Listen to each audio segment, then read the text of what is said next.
Estatuto Social da Telecomunicações Brasileiras S.A. Telebrás, artigo 25 a 36. Capítulo 4 da Assembleia Geral. Instalação e deliberação. Artigo 25. Ressalvadas as exceções previstas em lei, a Assembleia Geral será instalada em primeira convocação com a presença de acionistas que representem no mínimo 1/4 do capital social com direito de voto, observado o quórum qualificado previsto em lei para a deliberação de determinadas matérias. As deliberações da Assembleia Geral serão tomadas pela maioria do capital votante e serão registradas no livro de atas, que podem ser lavradas de forma sumária. Parágrafo 1º. A companhia definirá claramente e disponibilizará a todos os acionistas as regras de votação, visando facilitar ao máximo este processo a seus acionistas. Parágrafo 2º. O acionista poderá participar e ser representado nas Assembleias Gerais na forma prevista no artigo 126 da Lei nº 6.404, de 1976, exibindo no ato ou previamente o documento hábil de identidade ou procuração com poderes especiais. Parágrafo 3º. A companhia adotará, na fiscalização da regularidade documental da representação do acionista, o princípio da boa-fé. Documentos em cópia, sem autenticação ou reconhecimento de firma, quando não exigido por lei, poderão ser utilizados para o pleno exercício dos direitos de acionista, caso o interessado se comprometa a apresentar no prazo de até 5 dias úteis posteriores à Assembleia Geral a documentação original ou equivalente exigido pela companhia. Parágrafo 4º.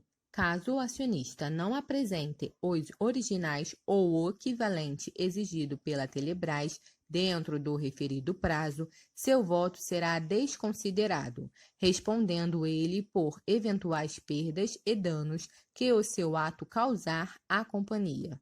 Parágrafo 5º. As Assembleias Gerais tratarão exclusivamente do objeto previsto nos editais de convocação, não se admitindo a inclusão de assuntos gerais na pauta da Assembleia. Convocação.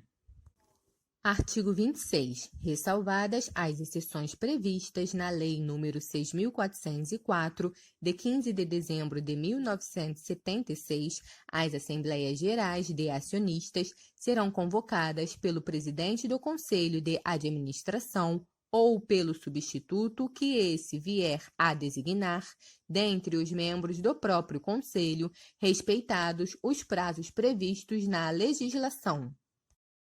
Parágrafo 1º. A primeira convocação da Assembleia Geral será feita com antecedência mínima de 30 dias e conterá informações precisas sobre o local, a data, o horário de realização da Assembleia, bem como enumerará expressamente, na ordem do dia, as matérias a serem deliberadas.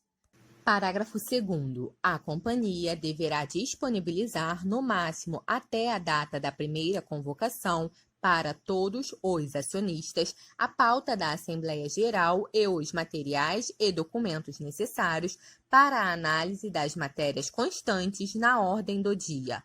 Parágrafo 3º.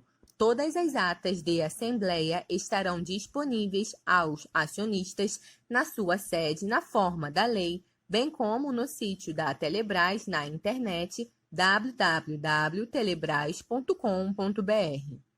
Artigo 27. Independentemente de qualquer formalidade prevista neste Estatuto Social e na Lei nº 6.404, de 15 de dezembro de 1976, será considerada regularmente instalada qualquer Assembleia Geral a que comparecer a totalidade dos acionistas. Competências.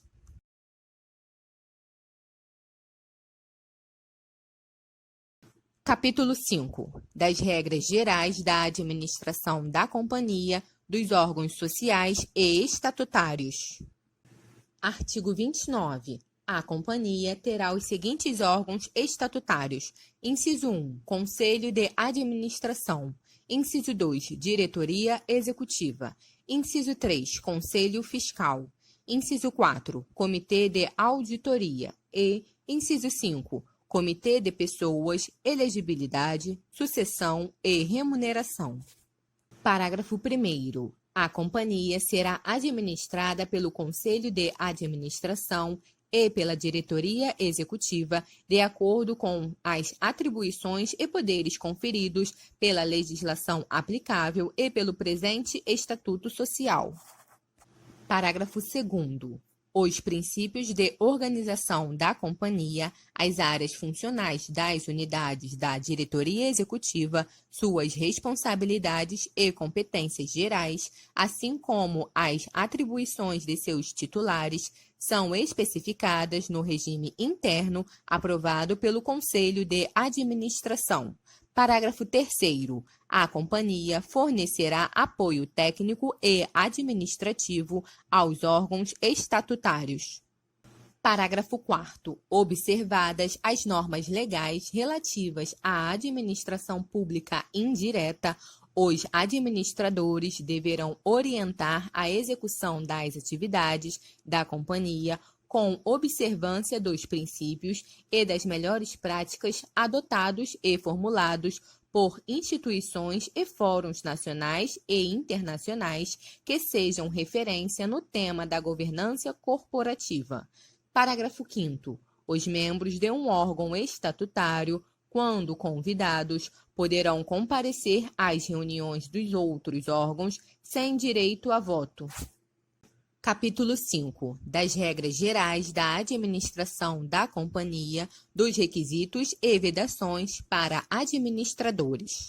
Artigo 30.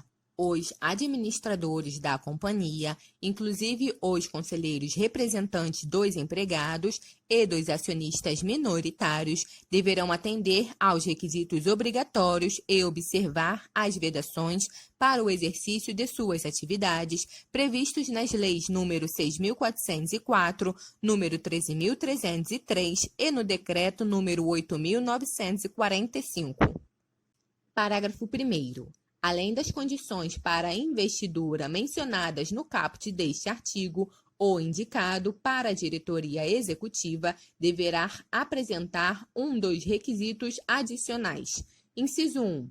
Ter curso de pós-graduação na respectiva área de atuação, com carga horária mínima de 360 horas em instituição de ensino reconhecida pelo Ministério da Educação. Ou, inciso 2. Ter idade mínima de 35 anos e ter no mínimo 10 anos de conclusão da formação acadêmica. Parágrafo 2º. O Conselho de Administração fará recomendação não vinculante de novos membros desse colegiado e perfis para aprovação da Assembleia, sempre relacionadas aos resultados do processo de avaliação e às diretrizes da política de indicação e sucessão. Capítulo 5. Das regras gerais da administração da companhia, da verificação dos requisitos e vedações para administradores. Artigo 31. Os requisitos e as vedações exigíveis para os administradores deverão ser respeitados por todas as nomeações e eleições realizadas, inclusive em caso de recondução. Parágrafo 1º. Os requisitos deverão ser comprovados documentalmente na forma exigida pelo formulário padronizado aprovado pela Secretaria de Coordenação e Governança das Empresas Estatais e disponibilizado em seu sítio eletrônico.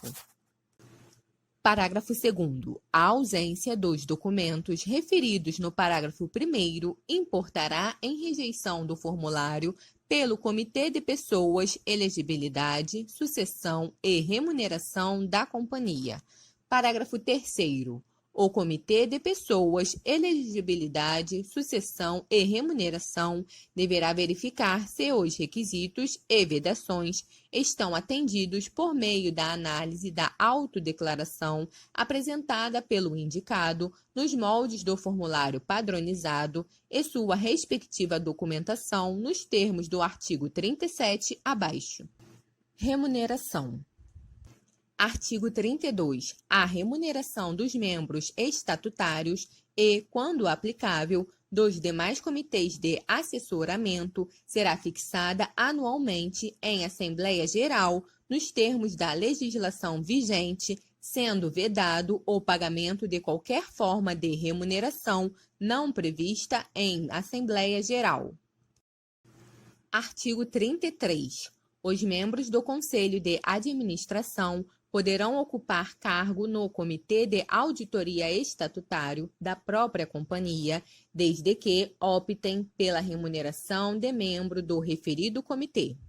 Artigo 34.